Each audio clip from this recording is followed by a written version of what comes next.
izay nanana fitavatandraza rehefa minisitra moa dia nitoerana ifanimbiasana ihany koa ary miarahaba manoka. Ny fanendrena membre-ny gouvernement na ministra no zavatra atolontsika androany na masamasaka kely izay atolontsika androany. Ny filoham-pirenena Andry Rajoelina manko ny teny nanome hafatra fa hoe ho entitra na handalo sivana na handalo testa ireo ministra ho tsongaina na ho safidianana amin'ity mandat manaraka ity, ka efa maro ireo nanolotra na nanatitra dossier tamin'ny primature izay nandeha tany amin'ny premier ministre Christian Tsia. Efa natolotra manko izany dossier izany tamin'ny filoham-pirenena Andry Rajoelina, na dia eo aza zany rehetrarehetra zany izay fanolorana CV izany dia tsy izo divinantsika fa tsy maintsy ary tsy maintsy atenentsika izay ireo ministra teo aloha ihany no tsy maintsy misy hiverina eo.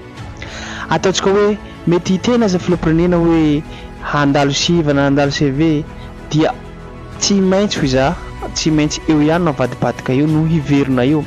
Misy manko mpanao politika manambara miteny fa hoe tsy misy olona mihitsy ity filoham-pirenena ity fitondrana ity satria na tokony mifidin'ny filoham-pirenena dia ohatrany hoe tsisy olona, fa maninona ary no izy mbola mitady olona na mitady olona vaovao hanolotra CV handalo test rehetrarehetra zany raha ohatra ka hoe efa voaomana mialoha efa misy olona izy. Ary misy ihany koa fanehokevitra mpanao politika nataony Rivo Rakotovao nanambara izy tamin'ny vaovao hitantsika tamin'ny Real TV anankiray izay niteny fa hoe fa maninona ary raha ohatra ka hoe nahomby na ataontsika hoe nandeha na nandrosindroso kokoa na mbola misy ezaka hatao, maninona ary raha ohatra ministra teo ihany no averina eo, fa to ela be manko filoham-pirenena no manendry ny membre-ny gouvernement na ministra vaovao izay hiara-iasa aminy izay tariny premier ministre Christian Tsia. Efa ela ny investiture nataon'ny filoham-pirenena hatramin'izao le 12 janvier zao mbola tsy mitsangana ihany ny membre-ny gouvernement. Mety ho farany herinandro ity manko zany na androany na rapitso mety hoeo izany membre-ny gouvernement izany. Na dia ataontsika eo aza zany rehetrarehetra zany dia ity filoham-pirenena Andry Rajoelina ity dia voafatotra na voafehy ireo conseil na ireo namany maro manko no miteny hoe ambadika ity dia Mamy Ravatomanga. Tena misy marina zany satria izy ihany koa dia manana candidat na mahatoteny hoe ity na retoreto no atao ministra toy ny natao teo tamin'ny premier ministre, ity no ataon'ny premier ministre. Na dia ataontsika hoe manana tsangateny manana teny aza filoham-pirenena dia tsy afaka manoatra izy satria misy ny voafaritra tenentsika teo zay mibaiko na patronage na misy maro manko ny fanehokevitra ny sasasasana ary misy ady atrano mihitsy izareo reto na antoko TGV zany na ireo antoko plateforme anankiray UPAR zany na ireo koa ihany koa MAPAR zany na ireo nampandany filoham-pirenena Andry Rajoelina tamin'ny tolona izay natao tamin'ny fahalaniny tamin'ny 2023 lasa teo iny. Maro manko ireo plateforme na antoko na vitsivitsy izay nampandany filoham-pirenena mety manana candidat ihany koa zareo ho ministra.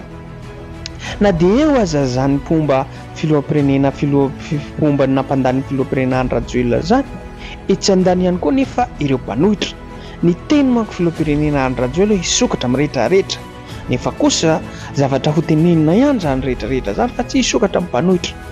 Ny teny mpanohitra kosa nefa dia tsy hiditra ao anatin'ny gouvernement zany mihitsy na avelibelina atao akory na antsoina azy na hanatitra dossier azy na tsy niantso azy na hiantso azy dia tsy handeha hametraka dossier ary tsy hanantona satria ny fitakiany zareo dia mbola tsy voavaly. Maro manko ny tolona natao na hoe fangatahana natao fa tsy voavaly tamin'ny tolona natao zareo séance izay tolom-pahanafahana mba hivoahany Madagasikara amin'ny fahaleovan-tena tena izy na fahaleovan-tena tena marina. Tsisy piheny manko le izy noho ny ity fitondrana tariny Andry Rajoelina izay mbola ambadiky nazy ao la Frantsa, mbola ambadiky nazy ao ireo mpanjanaka fa ity manko fanjanahana ankolaka. Fa teo manko fanjanahana mivantana, fa ity dia fanjanahana ankolaka. Mbola zavatra miainga na tatao hitany amin'ny fananjanahantany fa amin'ny endriny vaovao amin'izao fotoana izao. Koa izany ihany koa no mahatonga ireo mpanohitra séange, na io tsy séange ihany fa ireo mpanohitra amin'ny antoko hafa na ireo koa plateforme RMDM na misy vaovao koa manko zao mamita na izay hanihenga amin'ny vaovao, zany hoe mihisy ny mpanohitra vaovao na ireo mpanohitra efa eo teo aza dia hihamafy ny tolona raha tsy ho azo ny tanjona. Hiverina tsika amin'ny fanendrena ministra izay no resafantsika teo izay. Araka ny resafantsika teo izay dia ireto ny misy ministra, anaran'ny ministra na ministra lohandoha-pisorona izay tsy maintsy hitantsika eto eo amin'ny ministra eo. Ary utarintsika eto zany rehetrarehetra zany, iza daholo manko zany rehetrarehetra zany.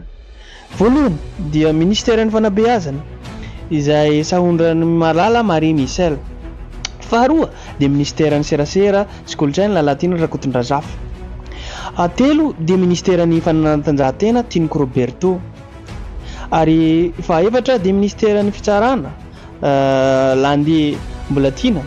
Ary ministeran'ny fitaterana sy famantarana toetrandro dia Valérie Ramonjavelo. Ireo olona dimy na misy enina zareo dimy ireo dia ataontsika hoe mety hiverina eo ihany amin'ny ministra. Ary misy ihany koa aza ny ministra mety hiverina fa tsy voataontsika eo, zany hoe teo ihany zany no teo ihany zany navadibadika teo. Hisy zany ary tsy mety misy eo zany ho hitantsika eo. Na dia ataontsika hoe misy aza ny ministra vaovao teknisiana dia tsy maintsy eo ihany no avadibadika place eo. Maro manko izay tenentsika teo zay fa izay no mahatonga raha ohatra misy teknisiana maromaro tsy nandalo tolona dia ady an-trano mavaivay ny ao anatin'ity antoko TGV na tamin'ny plateforme izay nampandany ny filoham-pirenena Rajoelina ity. Zareo amin'izao fotoana izao ity manko miady an-trano ka eo no hiteraka ny olana ka hanampy anireto séange na mpanohitra reto izay tsy tafiditra ao anatin'ity gouvernement ity, satria na ireo solombavam-bahoaka aza dia teo ministra. Hitantsika teo manko anatin'ny video vaovao malagasy ato fa ireo solombavam-bahoaka reto na député reto dia teo ministra na teo premier ministra.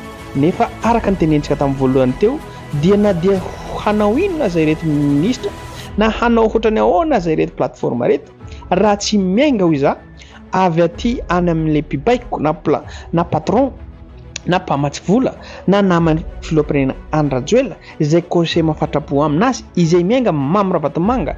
Satria raha hitantsika tamin'ny inona ty propagandy fampelezan-kevitra nataon'ny filoham-pirenena Rajoelina, misy olona maromaro tanisaiko aminareo eto izay tsy tafasaraka, tsy misaraka amin'ny filoham-pirenena Rajoelina. Iza daholo reo? Teo ihany i Mamy Rabatomanga, teo ihany koa i Lalatiana Rakotondrazafa, teo ihany koa Marie Michel ministeran'ny fanabeazana teo taloha. Maromaro izy zareo teo ihany koa i Tiniko Roberto. Zany hoe hisy ihany zany ireo ministra izay tenenitsika teo ireo tsy maintsy hiverina amin'ny plasiny iray na atao amin'ny plasy hafa, fa ireo tompo dia tsy maintsy hiverina amin'ny ministra eo indray. Koa mety izay no hiteraka ady an-trano. Maro no tsy mankafy na tsy mankatia ny ministra. Ohatra ataontsika ohatra taratra amin'ity zao ohatra ministeran'ny serasera sy kolontsaina ity.